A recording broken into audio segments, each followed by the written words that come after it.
آهنگ جدید عالیه انصاری و حسام فرزان که اصلا باورتان نمی شود و رازهای جالب عاشقی عالیه انصاری با حسام فرزان. عالیه انصاری در کدام کشور زندگی می کند و دلیل جدا شدن وی از شوهرش چیست؟ عالیه انصاری با حسام فرزان اکنون در کجاست؟ من در این ویدیو پیرامون حقایق همین ماجرا خواهم پرداخت، پس در ادامه با کانال دنیا اینفو باشید.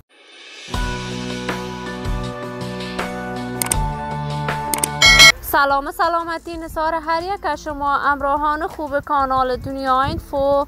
من مروارید عزیزی هستم. برای حمایت از من علامت سابسکرایب را فشار دهید تا ویدیوهای دیگر کانال دنیا اینفو را از دست ندهید. عالیه انصاری یکی از هنرمندان موفق و با استعداد کشور شهرت بسزایی دارد. وی علاقه فراوانی به سرودن آهنگ از سن نوجوانی داشت، ولی بارها به خاطر مخالفت‌های همسر اولش نمی‌توانست به این آرزویش برسد. عالیه انصاری چند مدت می‌شود از همسر اولش جدا شده است و کارهای هنری خودش را مستقل ساخت. عالیه هرچند در یک خانواده هنرمند دیده و جهان گشود، برادر و خانم برادرانش از جمله موفق‌ترین هنرمندان کشور است.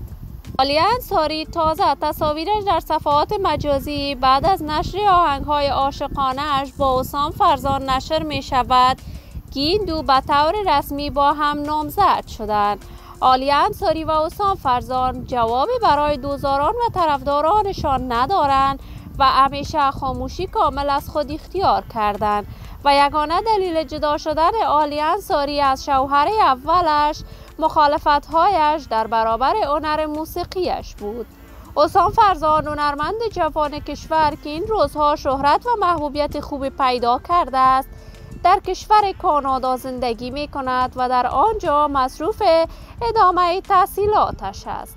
ما هم در انتظار نشر تازه ترین آهنگ‌ها و کارهای هنری از این هنرمندان جوان و با استعداد کشور خود هستیم. عزیزان و دوستان نهایت ارجمند کانال دنیا اینفو، شما هم نظریات نیکتان را در بخش کامنت با من شریک بسازید.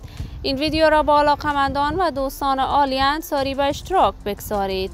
اگر تا هنوز دوست کانال دنیا اینفو نشدید، پس برای دوست شدن با این کانال علامت سابسکرایب را فشار دهید تا درودی دیگر تمام شما نازنینان را به الله منان سپرده موفق و کامیاب باشید.